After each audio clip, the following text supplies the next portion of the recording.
Selamat datang ke Pertandingan Akhir Debat Diraja Antara Institut Pendidikan Tinggi IPT 2024 kategori Bahasa Inggeris. Majlis kita akan bermula sebentar sahaja lagi. Hadirin diminta untuk memberi kerjasama untuk menetapkan telefon bimbit berada di dalam mod senyap sepanjang majlis berlangsung agar ianya tidak mengganggu perjalanan majlis.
Yang berusaha Profesor Teknologis Dr. Abdul Rasid bin Abdul Razak. Dan yang berusaha Profesor Insinyur Teknologis Dr. Al-Khalid bin Haji Othman. Diiringi div-div kehormat, hadirin diminta untuk berdiri.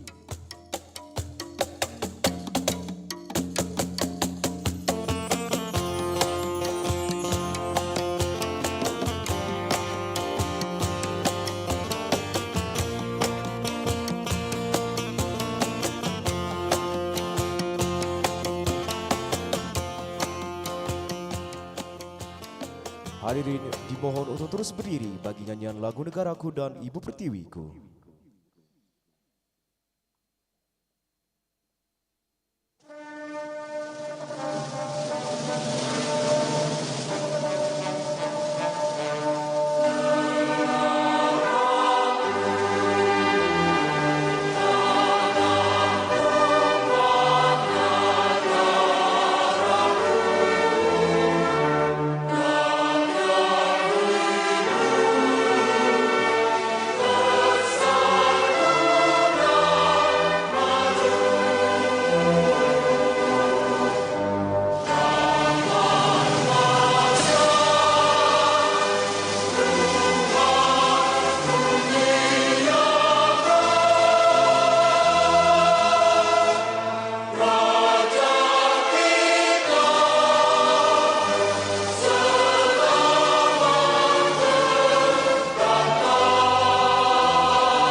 Hadirin dipersilakan duduk.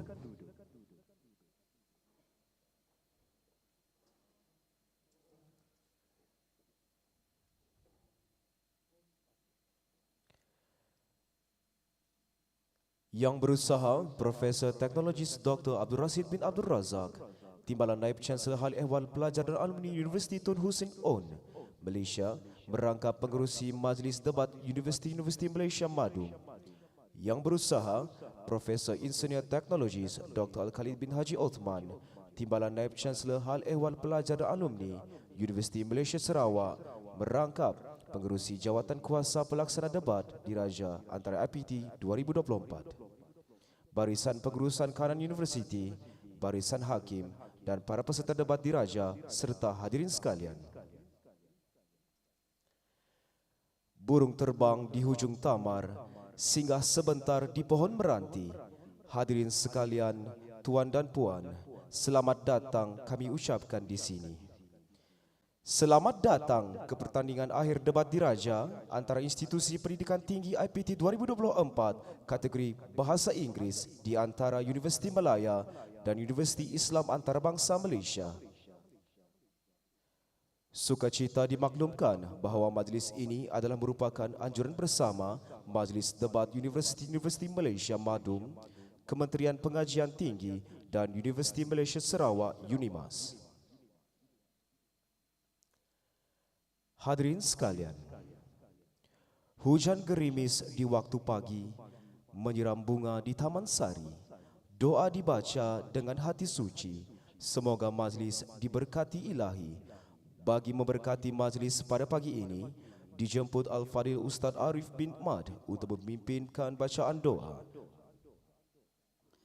Assalamualaikum warahmatullahi wabarakatuh. Amin amin amin. A'udzu billahi as-sami'il 'alim minasy syaithanir rajim.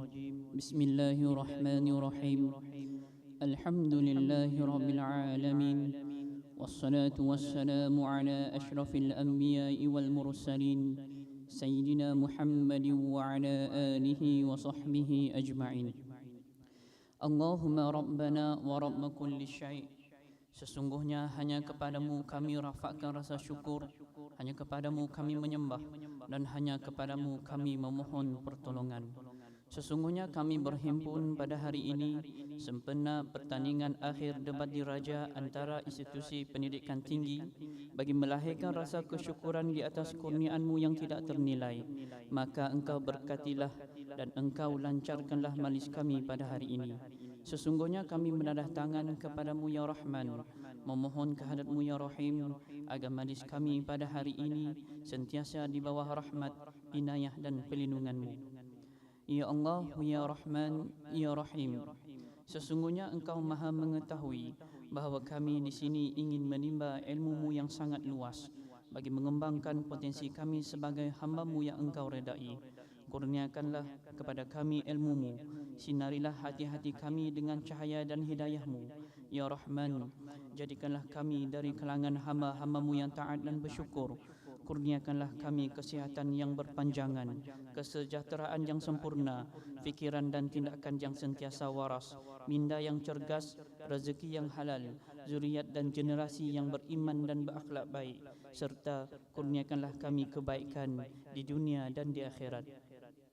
Ya Allah, ya Zal Jalali wal Ikram, kami bersyukur kehadrat-Mu ya Rahman, kerana kami dilahirkan dalam sebuah negara yang dikurniakan alam istimewa. Tanahnya subur, seumpama syurga dengan beraneka budaya dan citra. Oleh itu, jadikanlah segala nikmat dan rahmat yang kami perolehi menjadi penawar di saat pedih, menambah semangat apabila musibah mula berbenih, menjadi hadiah buat keluarga yang tidak putus-putus mengirim kasih, serta menambah kesyukuran buat-Mu ya Rahman, Tuhan yang tidak pernah letih memperkenankan doa-doa kami yang sering meminta merintih. Allahumma ja'al jam'ana haza jam'an marhuma wa tafarruqna min ba'dihi tafarruqan ma'suma wa la taj'alillahumma fina wa la ma'ana wa la man yatba'una syaqiyyan wa la madrudan wa la mahruma. Rabbana atina fid dunya hasanah wa fil akhirati hasanatan wa qina azaban nar. Wa sallallahu ala sayyidina Muhammad wa ala alihi wa sahbihi ajma'in walhamdulillahi rabbil alamin.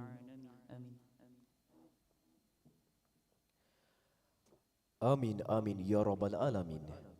Majlis merakamkan ucapan terima kasih kepada Al-Fadil Ustaz Arif bin Mad atas bacaan doa sebentar tadi.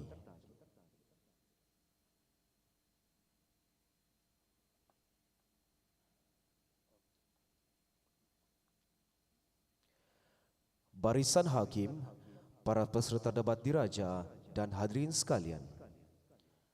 Tanpa melengahkan masa, majlis dengan ini mengumumkan perarakan masuk para peserta pertandingan akhir debat diraja antara IPT 2024 kategori Bahasa Inggeris. Majlis dengan segala hormatnya mempersilakan.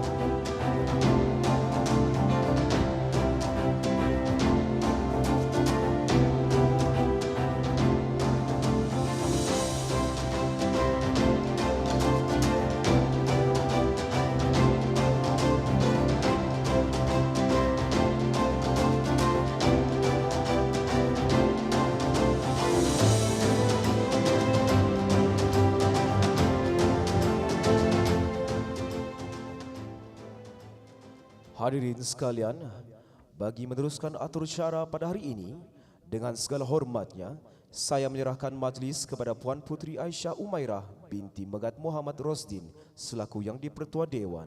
Majlis dengan segala hormatnya mempersilakan. Test. Thank you to the MC. Good morning to the debaters, judges, and all members of the floor. Welcome to the Grand Finals of Royals 2024.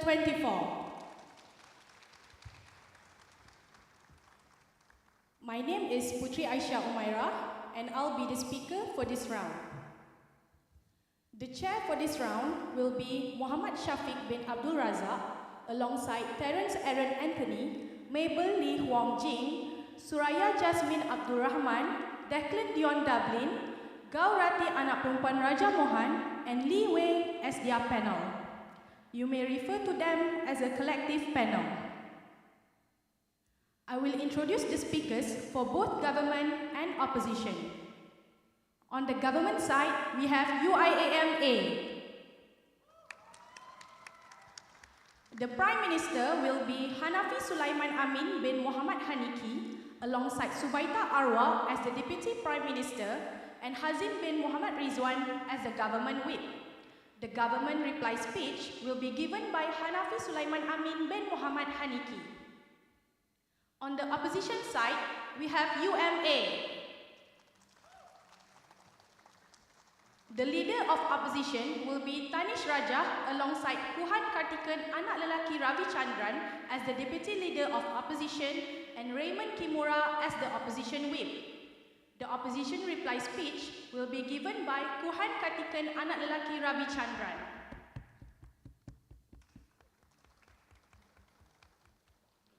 Now, I would like to proceed to give a few general reminders to the debaters here. First, please remember to be mindful and civil when giving your POIs. Since it will be done verbally, be careful not to badger or disrupt your opponent's speech. Next, please be mindful of the words you use in the debate and be respectful to each other to avoid raising equity concerns. We would appreciate it if the speakers are able to conduct themselves professionally to ensure the debate progresses smoothly. Lastly, please be aware of the time of your speech. The timekeeper will help time the speech for you, but it is also important for speakers to time themselves in case of technical issues, etc. Before we begin the debate, the motion for this round reads, "This House believes that the heroic notion of putting others first is harmful." If everyone is ready, I would like to invite the Prime Minister to deliver their speech. Hear, hear.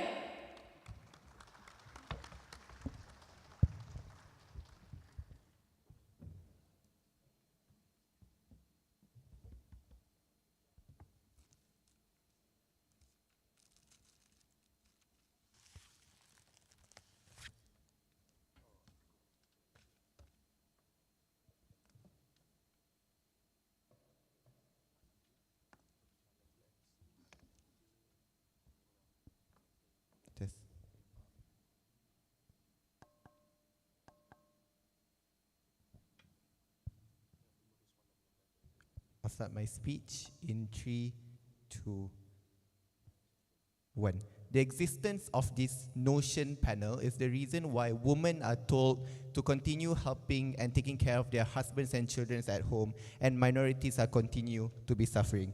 Two important contexts to this debate. One, why does heroic notion of putting others first is harmful actually looks like panel? It looks like three things, right? One, generally, what does this notion mean? It means that when you have an option to choose yourself or other individuals, you would opt to prioritizing others first. Basically sacrificing your time, resources, money for your close friend, for example, or like to help Arwah and Hazim win today's debate. But secondly, in society, right, why it exists in the first place is because it is perpetrated by systemic practices. 4 prongs to this. One, it is fueled by culture, religion, and tradition, like Islam telling you to do sedekah and so on and so forth. Second, when you're a child, your fundamental moral values are shaped to always prioritize other people. Third, the systemic policies are already built around this notion panel. This looks like overtime rewards. This looks like government policies for military, like mandatory services in Korea. Like ideologies are also built via this notion, like capitalism and patriarchy is all exist due to this notion of helping others, right? And last but not least, the last prong, fourth, is the villainization of going against this notion. Note that when you choose to not help other people, this is when society will be against you, you will be villainized. What this entails, panel, is that it is already ingrained in society, and a lot of people are already subscribing to this notion. Thirdly then, on an individual level, three things will happen. One, note that there will be a self-sacrificing mentality that each individual adopt. Second, there will be a people-pleasing mentality, for example, doing favors for others and not expecting any return, using your money, giving your friend money, blah, blah, blah. Third, it's not that you feel bad when you now can't help other individuals. Now your source of happiness is when you are able to help other individuals. We say this is bad. Second context then, what is the metric of something being harmful? Two things. One, note that it is harmful when people's capacity is diminished, but second, it is harmful when a large number of people feels like there is more disadvantages than advantages of this notion in the first place. The path to victory from government side is simple. There are three problems that we want to solve. One, that the notion undermines individual well-being. Second, that the notion creates social dependencies. And third, that the notion diminishes self-preservation and autonomy. The outcome that we're trying to achieve, one, the freedom of autonomy and self-actualization, and second, to allow a form of liberalization for individuals. What do we defend then? Listen, we defend a balanced world where people have the autonomy, and if they choose to help, they will help. We prefer this over complete altruism where you're literally coerced and forced to help individuals. If not, you're seen as a bad person. Note, why is there still incentive to help other people despite us painting this notion as harmful? Three reasons. One, we're not describing helping people as harmful. People will still have empathy and sympathy. They will still help your poor individuals be 40 on the ground. It is then uncharitable for them to paint the picture that no one will help other individuals. That's not the debate. Second, other existing motivators exist, right? There will still be people who want to help. There will still be motivation to help other individuals on ground when it's literally your close friend, your close family, or just simply because you're freaking rich that you want to help people on the ground. Last but not least, altruism still exists. We enable more altruism because you get more self-actualization, you get more capacity to help individuals. Yes. In places where there is an inherent lack of empathy due to capitalistic narratives or people pursuing selfish interests, how would you make people actually help? Yep, I'll get to that in my argument. First argument then on the principle. Note, Judge, my first argument, the notion blocks the right to self-preservation and autonomy. Three prongs under this. One, what does self-preservation actually look like? We say it looks like three things. One, the ability to survive physically and mentally. Second, note that there are resources to be put into yourself in order to survive physically and mentally in the first place. This looks like biological nature of human being needing resources and energy to sustain. Third, note that you do not have access to a lot of resources in the first place, therefore you need to prioritize yourself. Note that your energy is limited, that emotional stability is limited. This is when you need to prioritize yourself because all your resources are limited in the first place. Second, why this notion devalues autonomy? Note that this is a coercive notion, that you're literally forced to help individuals on ground when you even don't want to in the first place. But second, this notion justifies the stripping of autonomy of individuals when they keep telling you that you have to act a specific way because you are destined in this world to help particular individuals. Third, why is it important then to achieve self-autonomy? Three things. One is self-actualization. This is when you have more confidence in yourself, you care more about yourself, your mental health, and this is how you achieve catharsis. But second is self-empowerment, breaking away from barriers, and so on and so forth. Motivation to fight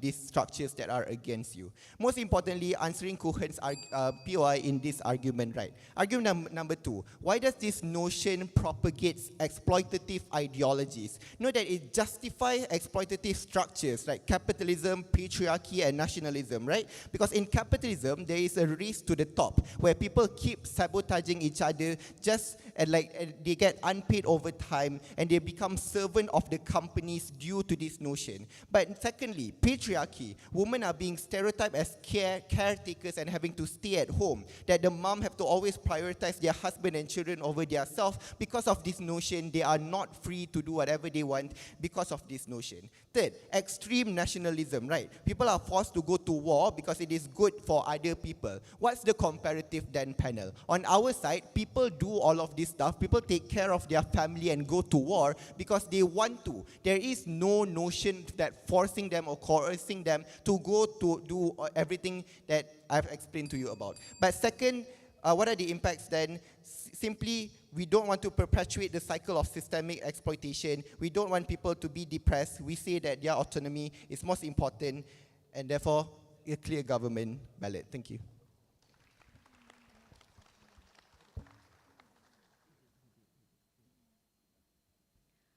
Thank you, Prime Minister, for that speech.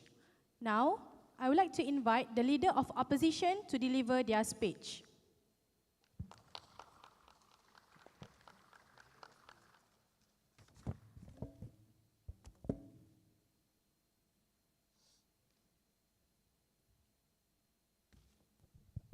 Hello, testing. Okay, everyone can hear? Cool, thank you.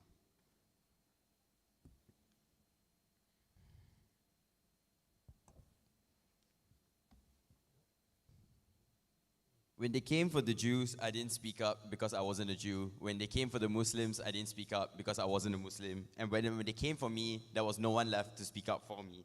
What their side of the house does is promotes the idea of selfishness, and the biggest flaw of their case is how soft they decided to go in order to try to co-opt as many benefits as possible. I'm going to do the first few things in my speech, just responding to what Hanafi says largely, before moving on to the framing and the arguments from our side. The first thing I want to respond to is this idea of patriarchy. Because they say is that women are going to be forced to work at home, they are going to be forced to stay in whatever jobs that they have to be in order to provide for the family. I just want to pause it because patriarchy and women being minorities are going to happen under both sides of the house. Which side better deals with that will ultimately win this clash. Their side doesn't give any form of ability for women to get any form of empowerment because of the fact that you see it as a heroic notion. Neither do you give them any form of autonomy as to how they want to malleably weigh the sacrifices that they make. Insofar as they do so, I don't understand what are the minorities that they are going to try to protect under their side. Second thing I want to respond to is this idea as to how you still have incentives to help. And if you're a close friend or a close family member, you're still going to help them out. I think this is kind of confusing because I'm unsure as to why you want to co-opt every single benefit. Because you say that your resources are limited. You say that you don't have the ability in order to constantly give out to other people. But then you say you're completely fine and saying that there are already pre-existing incentives in order to help you out. Pick one, bro. I don't know what exact harm you want me to respond to. Here are the framings that we are okay with, and we'll set up the debate a little bit better. Firstly, what does putting others first mean? I think you're obviously not going to put others first to the point where you're going to be in starvation and just die. I'm unsure as to why people pleaser and you just being a floor mat is the direct outcome that happens from this notion. But I think some degree of things are going to be lost. But we would argue that these laws can be malleable, and here are reasons as to why it can be. One is that structures always recognize a person's the rights that they have. So workers' contracts, the fact that you have leaves given to you, and you have the ability to pick as to what days you want to take those leaves, emphasizes the idea that people already do care about some form of autonomy when you can make those choices. Two is that it's a prerequisite to be met if you want this notion to be successful. For example, the norm to rest is important if you want to be productive and find ways to get resources in the future, for example. Thirdly is that people are still selfish because we aren't going to be convenient with our framing. We understand people are selfish under both sides. But the way in which people don't just drop this thing entirely under our will. Instead, find ways to make the sacrifices malleable so that they can still be able to put other people first without putting themselves in debt, for example, is something that works. For example, a single mother chooses between staying at home in order to take care of their kids or maybe staying in a toxic workplace environment if that means being able to put food on the table for their kids. The reason as to why this is important is that either sacrifices that this mother makes under our will, they are glorified and they are recognized for their sacrifices that they have made. Under their side of the house, this doesn't happen at all because the patriarchy will still exist. Women will still be said to stay at home in order to take care of their kids. You don't give them any form of glorification or any form of recognition for the sacrifices that they make under their side. Two is that people are still going to help other individuals under our will. You develop communities a lot better. More on this later in the argument. But I think in comparative is that the notions of sacrifices look like transactional sacrifices that under their side of the house or realistically no sacrifices at all. What that means in transactional is that your sacrifices that they make under their will is for your own good. So even if it's your close friend, you're not going to sacrifice everything the point at which that you feel you're not getting advantages from that relationship. Because if you are someone that's selfish, especially with the way the globalization of the world like today works, I think you're going to be expecting something in return. And absent of that, I don't think it continues the idea of sacrifice. Two is the idea of just the trend to individualism. Globalization, capitalism, like structural reasons for this, right? Individuals becoming more detached from their community because they feel that they no longer need their community, which means that there's less interaction and less understanding between individuals on the ground. Two, just the idea of capitalistic expectations, overpopulation and fighting for slots means that you are going to be someone that is selfish and therefore you don't get the same benefits that they get under their side. Lastly, before moving on to arguments then, I think we just need to push to them a few questions. The first thing is that are they going to vilify individuals who do sacrifice anything under their side? Because they say that they have to defend a world where these things are harmful. Insofar as that, are you going to vilify people who sacrifice for their kid? Do you not give recognition to the single mom who's being forced by the patriarchy to stay at home, for example, in the absence of you saying that you deserve that autonomy and deserve that right to choose? I think the fact that society is already unequal, the only people who do get to benefit of this are the rich white people who can weaponize it even more, and more minorities get harmed as a result of it. Two is that I think people just don't go the extra mile in order to make any form of sacrifices under their side. So we will agree that maybe parents will still not hit their kids and not abuse them, but I think you do the bare minimum in order to make it non-transactional. Because the reason for it is because in our world, you see it as something that's good. You see it as a heroic notion. You recognize for the sacrifices that you make, you're more likely to do so under our side. And you will get shamed if you are actively taking advantage of other people, which is why people pleaser and you just being a floor mat doesn't really work. Before I continue, sure. Okay, since your narrative is so glorified under your world, won't this incentivize more people to go to the so-called heroes for help or whatever problems they have? I don't know what the comparative is, because if no one is helping you under that side, some people coming to us for help is a good thing probably. But the reason as to why people is good anyway is because it's justified to do so. Because people are in positions where they can give back. You do have privilege. You aren't going to force a poor person in order to donate because you see it as proportional as to how much they can give. Which is why it's justified in order to do so, because the people who you are helping your community are the richer people within that community in the first place. Lastly then, the idea of community building. I think we get to help a lot more people in our community.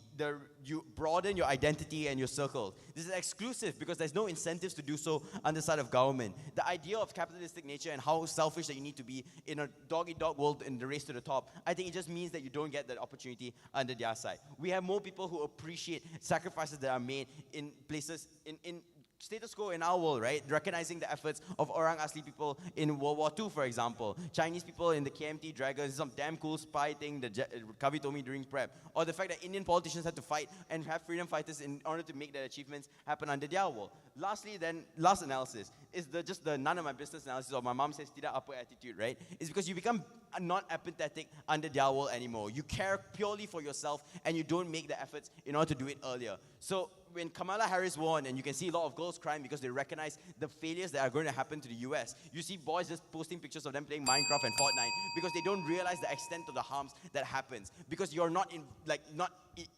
immediately affected by it. And there's a reason as to why you have more opt-in for places like social movement. So I can join the feminist movement even though I'm a person that isn't going to be affected by their policies, but I can help and say that things are support for, and with all those reasons, very proud to oppose.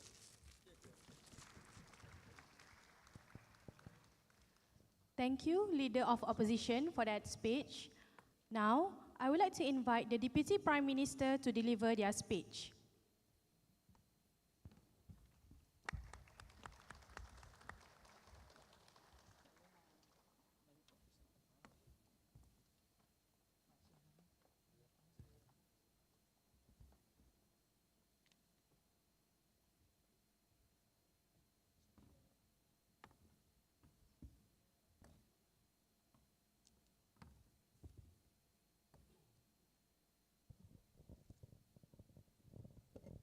Hello?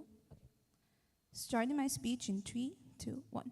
To be selfish or not to be selfish? At what point do I get any benefit that side up talks about? At one point do I get the recognition that I'm supposed to get as a woman? We tell you it's null, it doesn't exist. Because their world is based on an ideology that we would love to live in. But the reality on ground is that it is used as a tool of exploitation. Women are still, and this is the only tool that perpetuates the idea of patriarchy. When you remove this tool, you're able to give women the empowerment that they need. I do not give a shit about respect if it means that my empowerment is taken away from me, if my autonomy is taken away from me, and therefore my right to exist, right? Firstly, on a few responses, then I'll move on to why this allows for balance versus complete altruism, and secondly, cycle of exploitation. Firstly, on a few responses. They tell you that patriarchy is going to still exist. Sure, but let's look at why patriarchy is able to do what it is despite the years of feminism that still exists.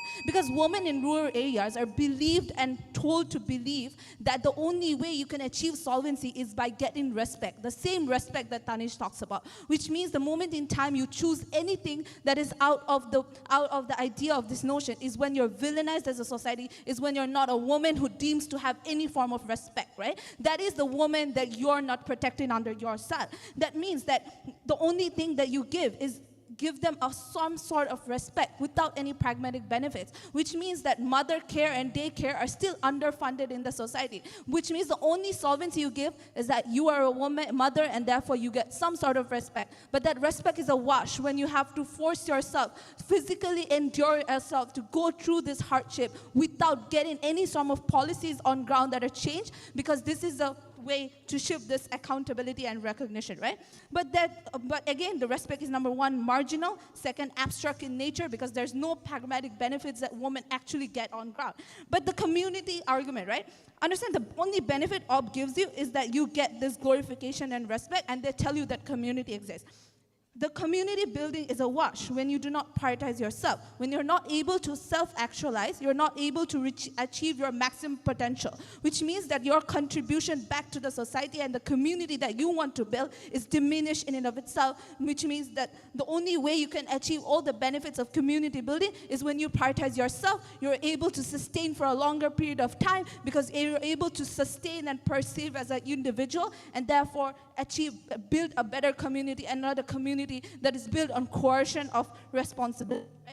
Okay, moving on, right? Firstly, on why do we think that firstly, let's do a bit of housekeeping on what metrics of harm should look like. Number one, metric of harm should look like that one, people's capacity is diminished by the existence of this notion. We tell you it is true when people are not able to self-preserve and achieve full autonomy. But two, the large number of people feels like this is giving them more disadvantage rather than the advantage. If it's true that the notion's existence allows more advantages to happen, such as community building, which is somehow more important than women empowerment or getting pragmatic benefits, we would concede this bit. But we tell you on ground, the reality is there's more disadvantage that is happening because of this notion existing as a tool. Firstly on why do you think this is used as a cycle of exploitation? This is used as a tool to push oppressive or vulnerable communities, oppress vulnerable communities, because understand for decades in general, vulnerable communities such as women or minority individuals were told that this is the way for you to achieve any sort of respect in the society, because otherwise you're not deemed to have any respect to begin with, which means this is used as a tool by patriarchy to continue oppression of women by limiting their choices to begin with, because their choice is then dependent dependent on them helping others, them becoming a good mother, them becoming a good wife, and so on and so forth, right? We tell you that this only gives them some sort of respect, and I agree, this gives them the respect, but this does not give them the pragmatic benefits, which looks like better education, which looks like ability to go to work and achieve financial empowerment and all of those benefits, or even social policies on ground. Because the moment in time you choose to be a career-driven woman is the moment in time you lose out on their world, right? But two, it overlooks systemic inequalities. This is used as a way, for example, in a lot of communities, it shows that self-sacrifice is a virtue that you should run and chase for. What does this mean? That capitalism and social structure, and this is the answers directly to Kohan's question, that capitalism and social structure uses these as a tool to keep people chase this arbitrary virtue and respect in a way, which is to say that it does not allow individuals to give them any sort of social policies or changes on ground. What does this look like? Or it doesn't address the inequalities that exist, such as the idea that teachers should go above and beyond for their students without acknowledging how underfunded the education system and how teachers are underfunded to begin with. But two, it looks like employers praising their workers who go above and beyond, giving them arbitrary things like worker of the month without addressing how exploitative the capitalist structure or even the workforce is in terms of overtime and whatnot, right? But thirdly, how does this allow for shift of accountability within those systems? The moment in time conglomerates and capitalist structure allows to use this as a tool to keep continuing their woman. You continuously seek your employer's validation because you're putting your workforce above yourself in terms of going to overtime and whatnot. Is the moment in time you are allowing this shift of accountability to happen because systematic inequalities are never addressed and individuals are now seen as a gap to address those inequalities rather than systems itself. Lastly, on what balance versus complete altruism. Understand why is it true that this is the notion that allows for a complete altruism? Because Hanafi already told you, this means that you're always going to put others first. This means the moment in time you're able to choose yourself and you put your resources towards yourself to sustenance, you're not going to do that, you're going to choose others. Which means that complete altruism is pushed into the society. It's seen as how much you can give back to the society. People view altruistic people as completely self-sacrificing and the heroes of society. And if you choose to self-preserve, you're seen as a villain in the society, such as women who chooses career over whatnot, right? We tell you a balance is a more probable and better alternative because now you're able to choose what you want over helping others. You're able to choose the point in time you want to help others, right? Because you're putting the resources and the access that you have towards yourself first and then to others, which means that you're able to achieve self-preservation and therefore self-actualization. We believe self-preservation and actualization is the way to achieve maximum potential and therefore give back to the community in a much more meaningful way and actual contribution rather than respect that does not give me anything in work. Proud to propose. Thank you.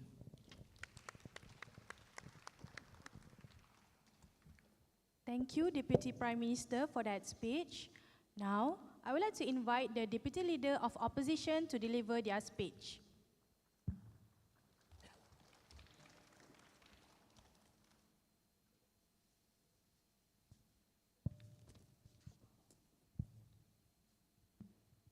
Before I start, I just want to point out that last year I spoke there, but apparently it was violating protocol, so I'll just stay safe and speak here, okay?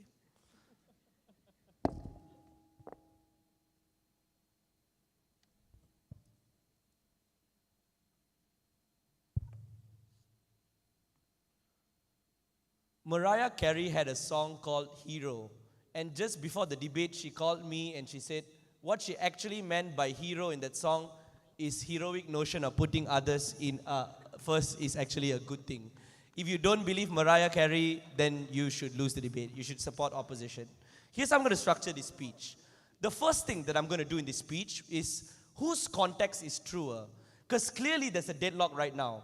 They say when this notion is pushed, we will ask majority to make minorities sacrifice more. We are saying this narrative allows for minorities to get more help. I'll explain why the context is factually untrue. The first thing that I need you guys to observe, panel, with their context was, it's asserted. I don't know why this narrative will somehow be hijacked by majoritarian groups to only ask on minorities to push for this. To which my first response would be, a lot of this is the status quo. Capitalistic structures means that majoritarian groups are in power and are consolidating ways to discriminate against minorities. Patriarchal structures exist where women are already expected to be housewives in their context. Women are already expected to be the providers in families where they have to nurture children. I want to ask proposition, why absence of this narrative, culture disappears, superstition disappears, structural discrimination that asks minorities to be at a lower pedestal disappears.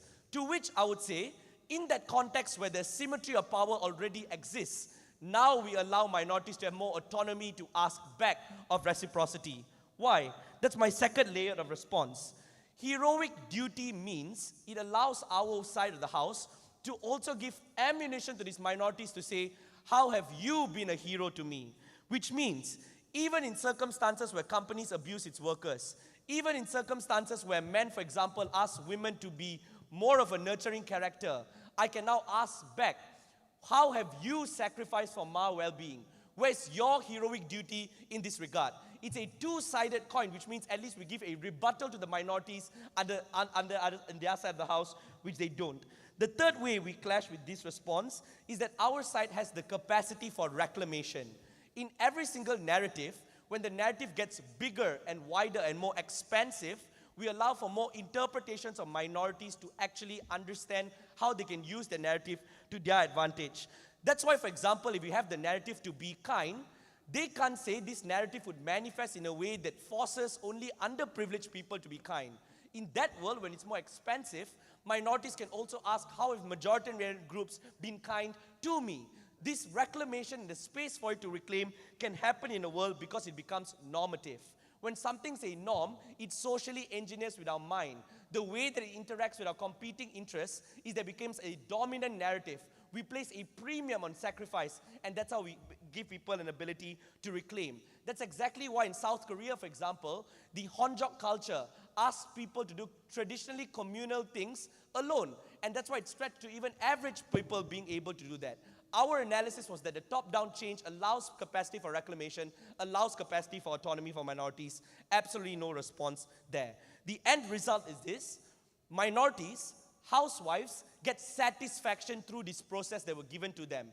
If we prove that the choice for you to be a housewife is already a Hobson's choice by structural discrimination, in a world that we say sacrifice is noble, it's heroic, you feel proud to be a mother. You feel proud at the fact that 9 months of carrying your child in the status quo was burdensome, but society says you're glorified, you're sacred as mother. We give satisfaction and catharsis for minorities who are otherwise in places that were burdensome otherwise. What was recharacterization from Tanish, and why was this especially important? Tanish recharacterized his debate in two ways.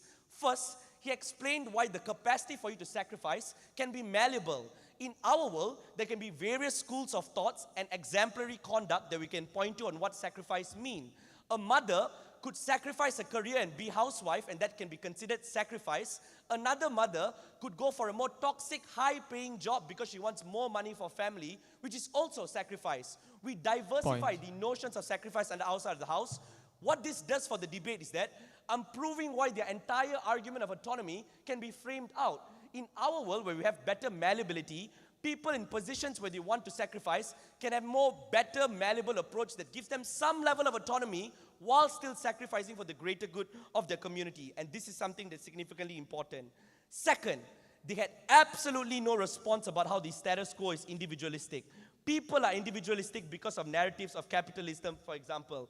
People are individualistic because we live in a world where there's finite resources. We are competing in order to survive.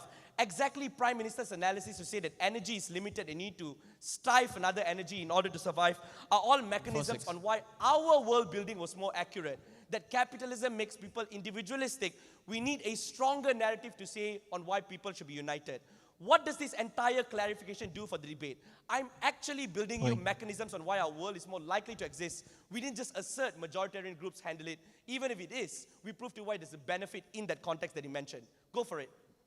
Pioy? Yep, your argument of autonomy is contingent on the ability for minority to reuse or manipulate the notion and have the platform to voice out against this majority in the first place. Prove this first. First, I prove to you why that's the status quo and have no response to that. And secondly, I literally build to you on why there's space for reclamation, space for it to be normative, and space for average people to have this narrative. And I give you an example of Honjok character. I literally responded to that.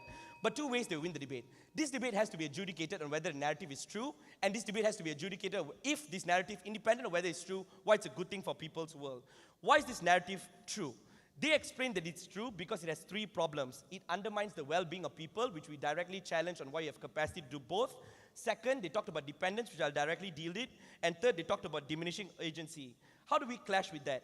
First, we explain the space for malleability, but even if you sacrifice like hell, the weighing here is that you are in a position where you're more privileged. Heroic duty means you're helping someone who is suffering.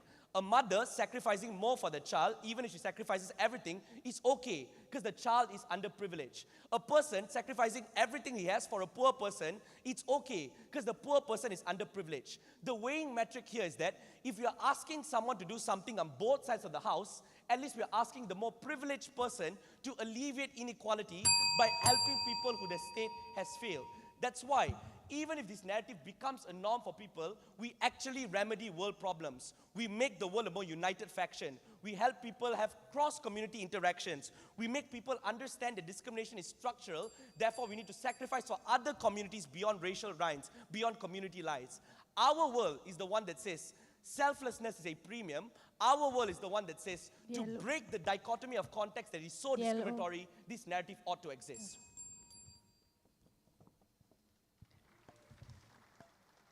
Thank you, Deputy Leader of Opposition, for that speech.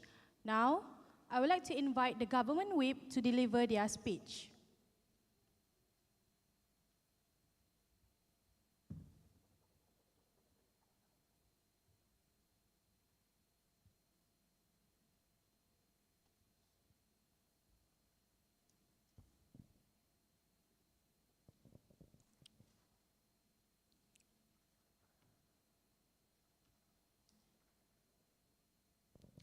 Hello, am I audible? Okay, good.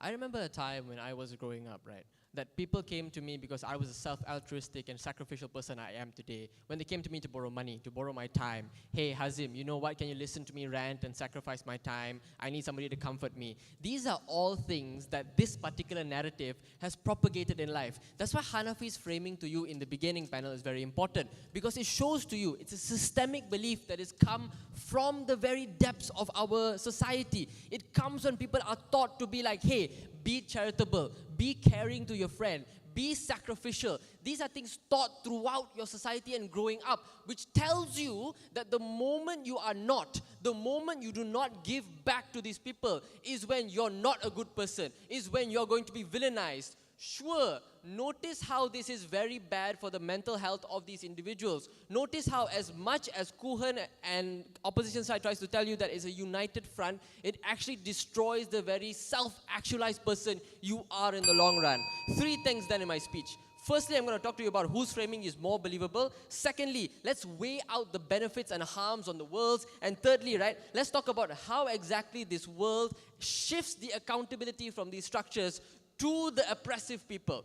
On framing, we've already told you extensively, as much as Kuhan wants to deflect and tell you there is no structural reasons. We told you how nationalism exists. We told you how the patriarchy is using this to justify all their claims. Kuhan comes and tells you, sure, sacrifices can be malleable, right? Maybe a mother trying to be a housewife is good, but he is literally using the arguments of patriarchy to deflect from people who want to be successful people, who want to be things that they want to go for in their life. If a mother chooses to be a successful woman, there are going to people in society who tell her, why aren't you sacrificing for your family? Do you not care about your children? Do you not care about your husband working?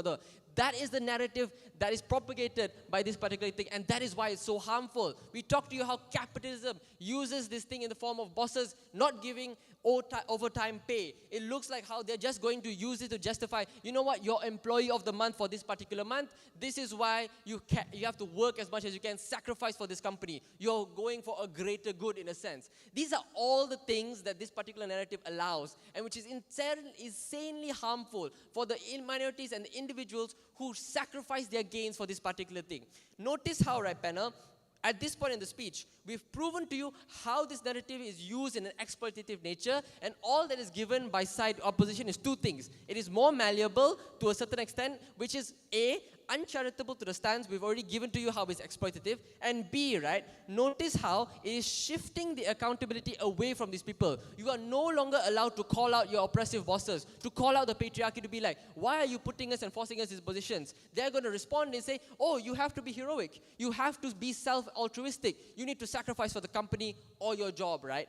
This is the problem and why you should believe our particular framing. Secondly then, let's weigh out the benefits of the worlds, right? Notice how the entire bench, or the two speakers I should say, told you about how the only benefit is the glorification of society. How society will tell you, you're a good job, you're the hero of society. Panel, all of us want to be heroes, but question yourself this. Do you want to be a hero at the expense of your principles, expense of your time, expense of your money in accordance to that? Sure, you get glorified, but at what cost? At what cost do you want that altruistic or that tagline as a hero, right, panel? Secondly then, what have we proven to you? We've given you pragmatic benefits of you're able to now have the confidence to challenge your bosses, to challenge the patriarchal structures. You allow these women not to be brainwashed or gaslit to believe they are doing something for the greater good. These are pragmatic benefits on our side. But even if you don't believe that, panel, we've given you the principal outcome in Hanafi's speech, where we've told you when you're able to cater to yourself more, when you're allowed to self-actualize, when you're allowed to take care of your mental health and your physical health more, you either A, are able to give back to your community, something we engage with side opposition, right? They talk about about unity, they talk about how they're able to make connections, right? It only happens when you're A, doing these self-altruistic behaviors genuinely and not coerced into it, is what this narrative does to you. And B, when you have the resources to actually carry out these things. Notice how we win this debate when we prove to you two metrics. This narrative takes away your ability for resources. It takes away your ability to have more time, more money, more energy when it comes to your mental capacity. We've proven to you extensively how this narrative takes those resources away. And secondly, the way you judge this debate is when you weigh out how this disadvantages people. When people can realize that I am only being used for whatever benefit I can give back. I am only there and I'm being shamed when I don't give back this benefit. This proves to you, Judge, that this particular narrative tells people or disadvantages people to notice that, you know what, I'm at a disadvantage here. People are using me, people are making me as the step up to move up this rat race. But now, let's give side opposition a chance to justify what the benefit is. Go. Absence of this narrative, can you tell me how a woman can challenge their religion that says you should be subservient to your men? Husband. The religion itself, as what Hanafi is proposing you, is the narrative that, you know what, you have to be self-sufficient with a husband. Absence of this particular narrative, when the religion cannot use this narrative to be, you know what, you have to sacrifice for your man, you have to sacrifice your husband, is when women can feel like we have the ability to make sure that nobody's going to tell us or justify why this is important. Without this narrative, the patriarchal structures or the capitalistic structures cannot justify them working in these places. Let's weigh it out then. Who creates a better world on our side? We've proven to you a few things, panel. We've proven to you the pragmatic benefits we give on our side, and let's weigh it out with whatever benefits is coming from opposition. They've only given you glorification. We've given you a plethora of abilities for women either to be feeling empowered, have more resources, and having the ability to self-actualize and able to now connect deeper to themselves, to be able to give back to the community just because they want to and not because they're forced to. Secondly then, we tackle the ability for now people to feel more connected due to the fact that they are now able to do a more genuine action of help. Let's take Tanesh at his best. Let's say there is disparity. There is people and you cannot give back.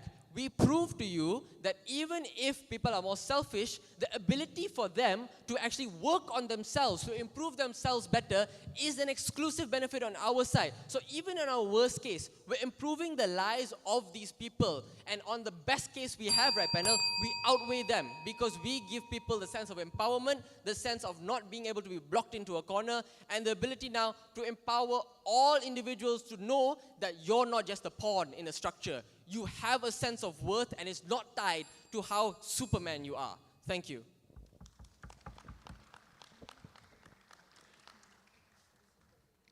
Thank you, Government Whip, for that speech.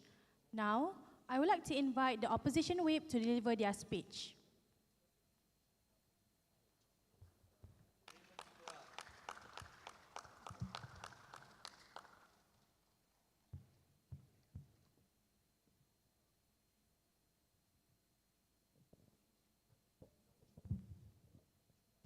Okay, am I audible?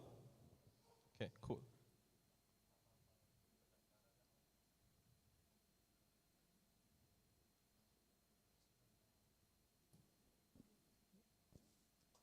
The death of this team lies in the lack of a comparative. They tell you that the comparative allows you to challenge your bosses. But similarly, this narrative allows your boss to challenge your workers and to stifle their trade unions and whatnot as well. So under their side of the house, if it's true that all of these things are reciprocal, it means that your white cis men, for example, are able to utilize the privilege at their disposal to put down women further under their side of the house as well. The first thing I want to talk about here is on the principle of autonomy and self-preservation. This gov says that this strips away autonomy. But for the vast majority of poor individuals that don't have autonomy already, because the exercise of autonomy is contingent on their material well-being, so you need resources and capital to exercise your autonomy to its fullest extent to achieve self-actualization, just as this team says. This means that we flip autonomy, because when communities can pool resources together and to distribute it equitably, more importantly, this narrative also applies to rich, privileged individuals that engage in things like charity drives or philanthropic initiatives that now directly benefit poor individuals under our side of the house. The comparative is one where people use their privileges to put others people down and to scapegoat minorities, which means that absent of this narrative, privileged individuals default to more destructive and more harmful avenues for them to be able to be selfish. So under their side of the house, it is exactly the people that they say there are people that are capitalists, people that are patriarchal or that are misogynist, for example. They are likely going to use other narrative and other privileges to put these people down at the end of the day. But second, the second is that it is unclear why this narrative applies to only minorities. This narrative likely applies across all social stratas as well, so it tells men to care about the plight of women or for minorities to care about other minorities beyond their identity. This means that perhaps structures don't change, but how people interact within those structures do. So under the comparative, women being relegated to the household or minorities being relegated to low-paying jobs, for example, are expected rather than recognized under their side of the house. Under our side of the house, when the only reason as to why you're able to have people recognize these jobs and to place a premium on women taking on these jobs, for example, is via a notion of sacrifice. Because under their side of the house, these things are expected already. Under our side of the house, these things are highlighted, these things are validated. That's why you're able to get emotional fulfillment under our side of the house, even if those structures do not change at the end of the day. The second thing, and the last they say, is because while the comparative allows women to be selfish, it also allows rich white men to be similarly selfish, which means that they use everything at their disposal to push other minorities and other women down. They don't actually prove solvency under their side of the house. This is like low wages or direct discrimination that comes from their comparative defend at the end of the day. The second is on accountability. They say that under their side of the house, you are somehow able to get accountability, or under our side, bosses are able to skirt away from the accountability. But this is contingent on this narrative being one that's applied asymmetrically. But they don't really prove as to why it's applied in that particular manner at the end of the day. Because under our side of the house, this notion applies to every single stakeholder possible, which means that this narrative not only applies to people that are poor, for example, but people that are also privileged and worthy enough to be able to help those individuals at the end of the day as well. So we allow the acknowledgement of systemic issues far better when you interact and expand your circle of proximity beyond just your most immediate identity. So various intersectional identities and the interaction of those identities via sacrifices is the mechanism that allows you to find out these struggles these struggles and to actually realize that these struggles are actually similar. These struggles are almost universal. These struggles are things that apply to you even if you're of a different race or even if you're of a different religion at the end of the day. So under Theirs at the House, they don't prove as well you're able to collectivize to that extent to be able to get accountability. But secondly, I would prove that comparative is actually worse because disenfranchised individuals are pitted against other disenfranchised individuals. So interactions are more hostile, so this team can't pick and choose when this narrative manifests because they don't actually explain why people collectivize under their comparative, because the opposite happens as identities become conflicting and competing rather than coexisting. So rather than two people in different ways, for example, collectivizing together to realize that the struggle of low or minimum wage, for example, they rather than go against each other in order to climb up the social ladder. So under Theirs at the House, identities are pit against other identities, and therefore you're unable to actually collectivize to the extent in which they say that you're able to do so at the end of the day. The last is that they say that sacrifices are non-reciprocal, but it's not true. Because their comparative does not explain why bosses or CEOs are going to be any more benevolent. How exactly do you challenge these structures? You can't challenge these structures, but you can somehow challenge your CEOs or your bosses. But it also just allows your boss to also be selfish at the end of the day. So under Theirs at the House, it means that people that are malicious, people that are selfish, are able to use the comparative narrative to justify themselves being selfish at the end of the day. The last thing here is the lack of engagement. Notice that we prove and we push a comparative to them that they have no response to at the end of the day, which is not only are people more selfish, but people also don't care about other people. So people engage in this mind your own business kind of mentality, which means that people don't care about people become increasingly more apathetic about the struggles that other people face, even if they're of similar identities. This means that under Theirs at the House, people become more apathetic to these problems because they don't view these problems to be problems that are proximate to them, and they only realize it after they become a problem. So under Theirs at the House, this narrative is one that is reactionary as opposed to being one that is proactive. But the last thing that they say, and before that, sure. Yeah, Raymond, the white privileged people that you are trying to protect here are using this narrative to pit the underprivileged against themselves by saying that you're not working enough to earn the hero title. How do you defend it? By working hard enough and use that as leverage against their bosses to prove that when you do sacrifice enough, your boss also needs to sacrifice for their workers at the end of the day, to pay them better wages, to give them better benefits at the end of the day. Under Theirs at the House, they don't prove as to why the alternative narrative is likely going to be one that's any better. If bosses are truly selfish, this narrative does not really change under Theirs at the House as well. They are likely to utilize and use their privilege at their disposal to its fullest extent at the end of the day. The last thing they say is on help. The first thing they say is that you feel guilty when you don't sacrifice to a similar level. But we say that sacrifices are malleable. So a rich people can, for example, a rich fella can, for example, engage in things like charity drives or engage in things like philanthropic initiative. But a poor fella, for example, can engage in more micro levels of sacrifice at the end of the day. But secondly, you don't have to really sacrifice to the extent in which this team says. For example, you can appreciate those sacrifices. You can acknowledge those sacrifices and show your appreciation and your gratitude towards them. So you don't really feel guilty at the end of the day because you're still able to find other alternative means of sacrifices that is one that is more suitable for your own individual capacity. But secondly, even if it's true, and taking them at their best, that there are natural incentives to help. The issue here is that people don't want to receive help. People don't want to ask for help. Because under comparative, it is deemed to be shameful, it is deemed to be demeaning, it is deemed to be dehumanizing when you ask other people for help. Because this narrative, their comparative narrative of being individualistic and being selfish is only empowering when you can do it yourself. So you have less incentive to ask other people for help, because that views you or that labels you as being lazy, that labels you as being a social parasite, that labels you as all the things that they say under Theirs at the House. Therefore, you can collectivize. Therefore, they can't get any of the benefit. They should lose.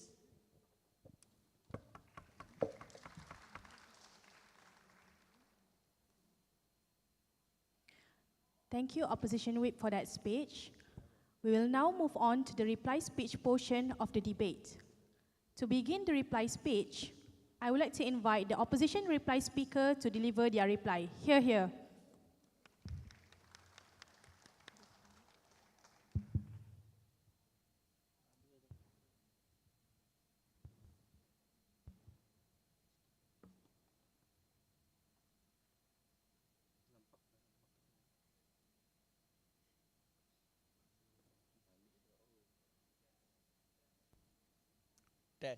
Test. Okay, works.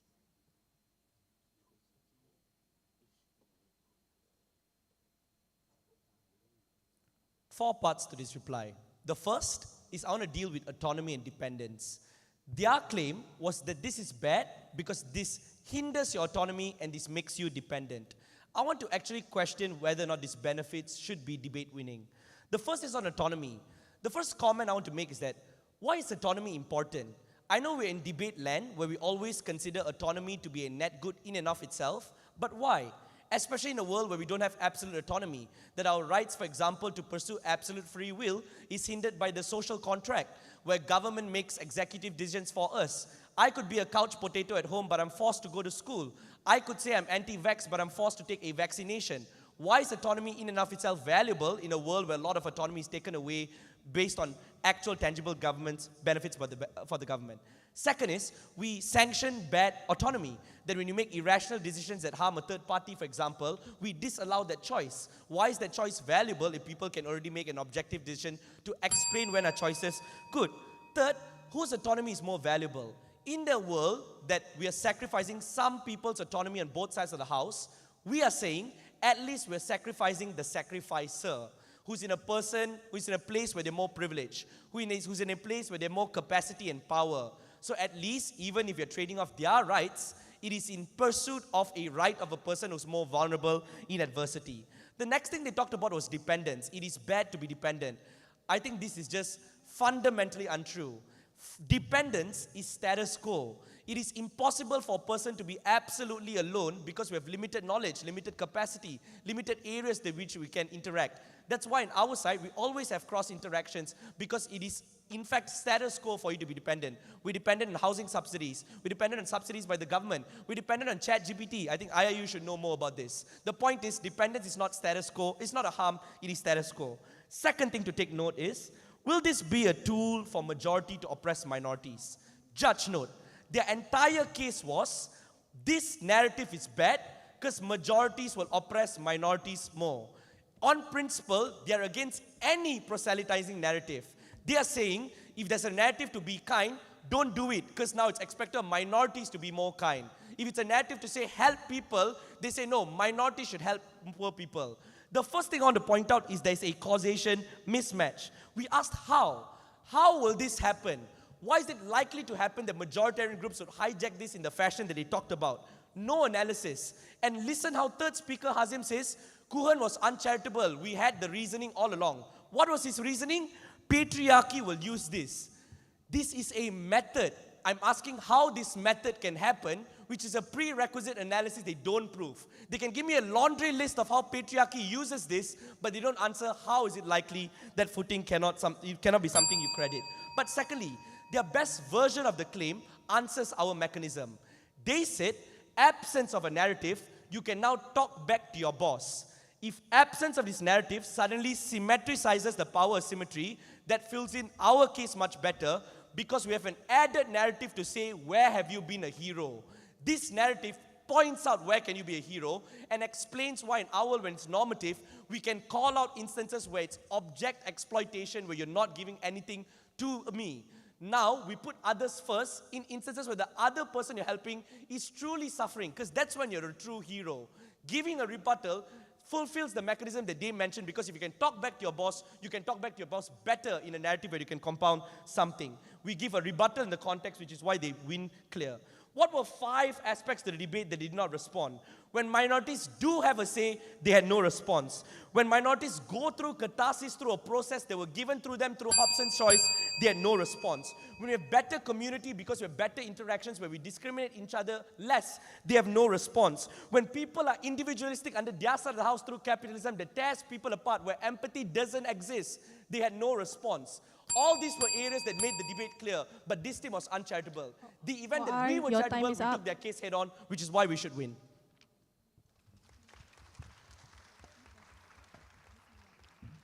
Thank you, opposition reply, for that speech. To close out the debate, I would like to invite the government reply to deliver their reply speech.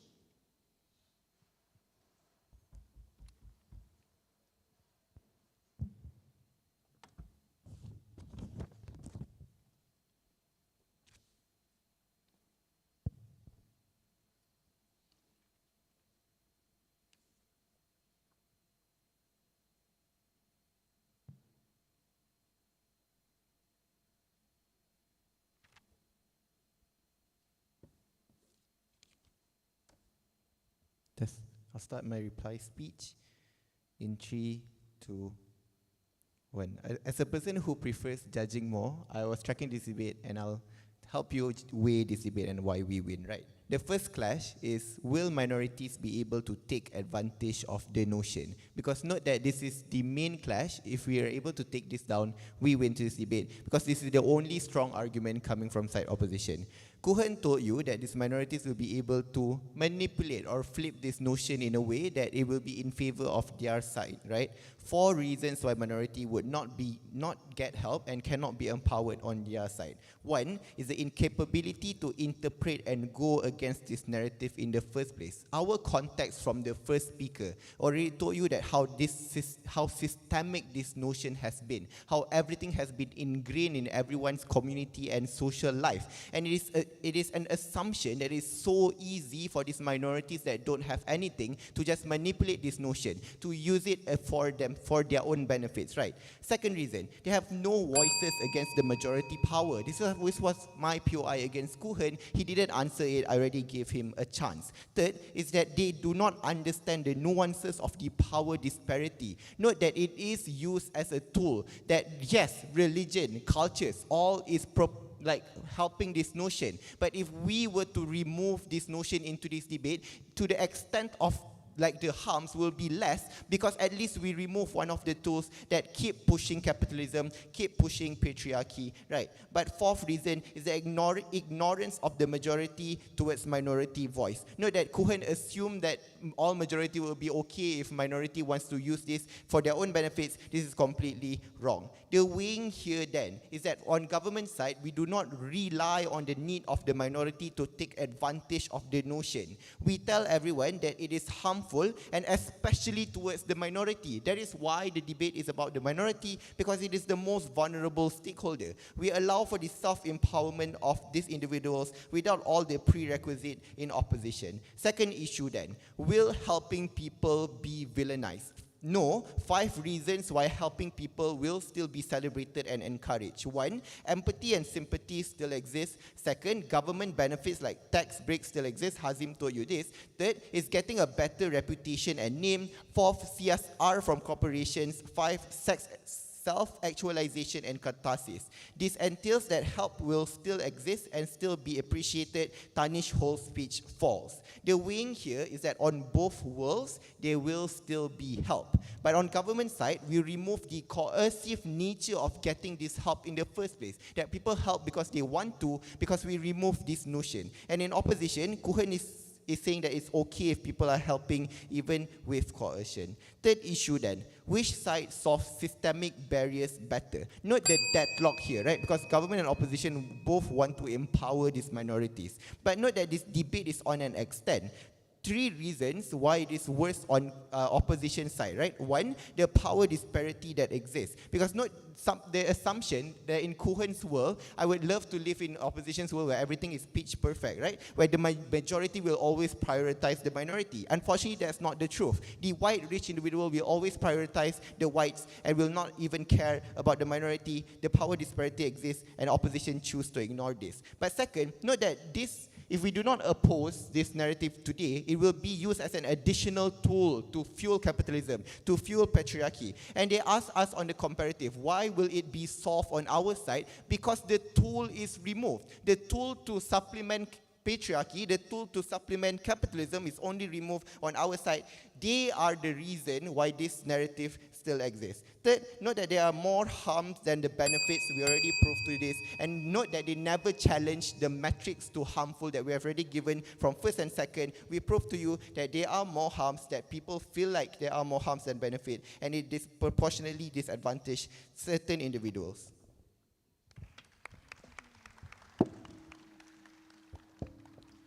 Thank you, Government Reply, for that speech. That marks the end of the debate. The judges will now make their decision on the side that wins the debate. We would like to thank everyone for the rounds.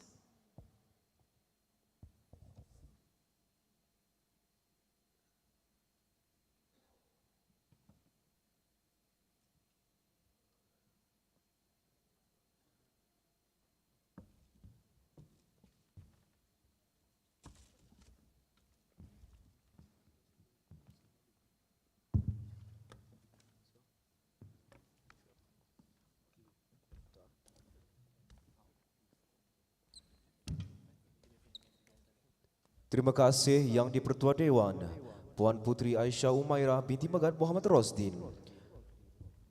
Demikianlah tadi pertandingan akhir debat diraja antara IPT 2024 kategori Bahasa Inggeris antara Universiti Malaya dan Universiti Islam Antarabangsa Malaysia. Berikan tepukan gemuruh kepada kedua-dua pasukan.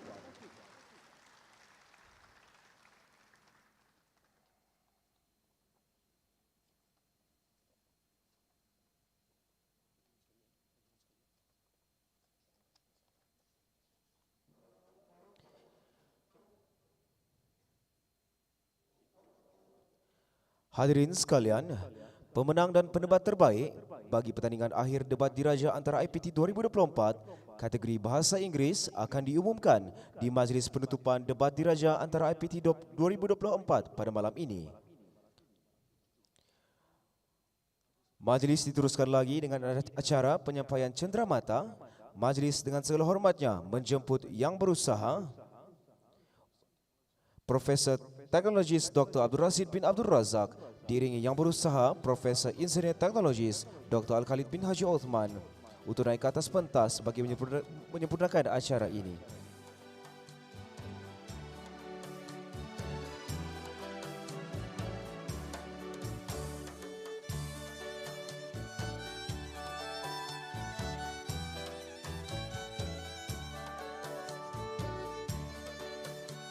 Dipersilakan Encik Muhammad Syafiq bin Abdul Razak.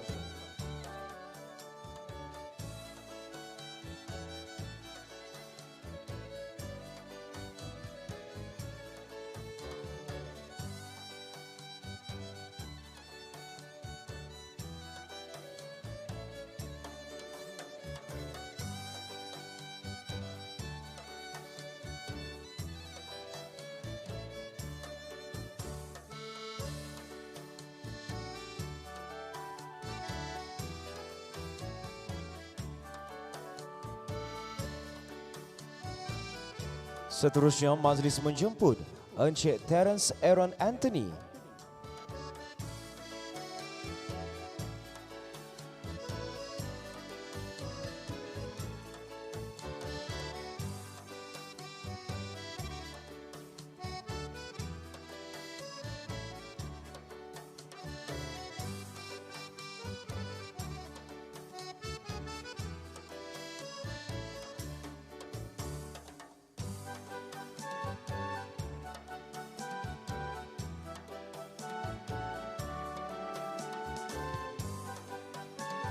Seterusnya, Puan Mabel Lee Huang Jing.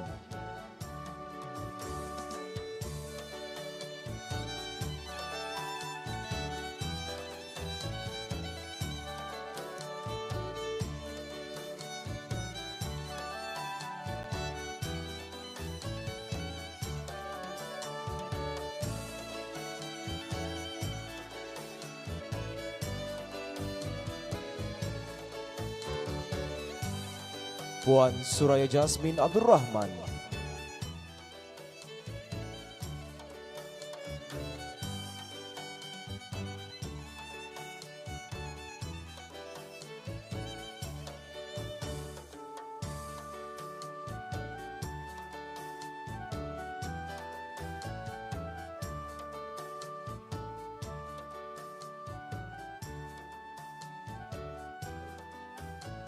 Encik Declan Dion Dublin.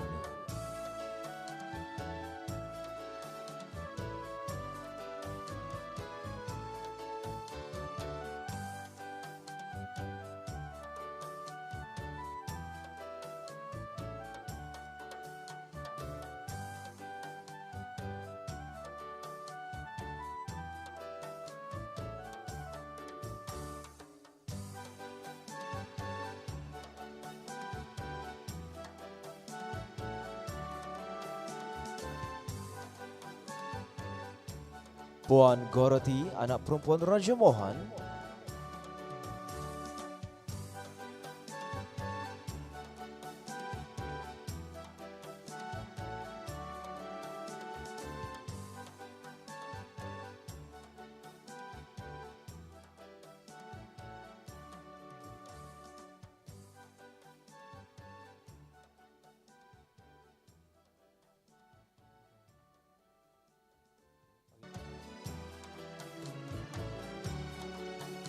Encik Li Wei.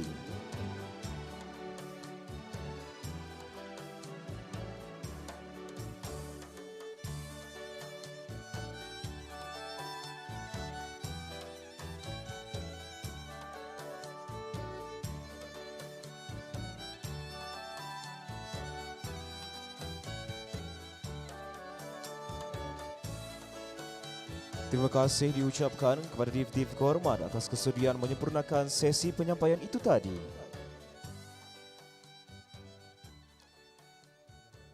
Baiklah hadirin sekalian, dengan berakhirnya majlis penyampaian itu tadi, maka berakhirlah sudah Pertandingan Akhir Debat Diraja Antara IPT 2024 kategori Bahasa Inggeris. Debat Diraja Antara Institusi Pendidikan Tinggi IPT tahun 2024 ditangguhkan. Majlis dengan segala hormatnya mempersilakan div-div kehormat untuk bergerak meninggalkan perkarangan majlis.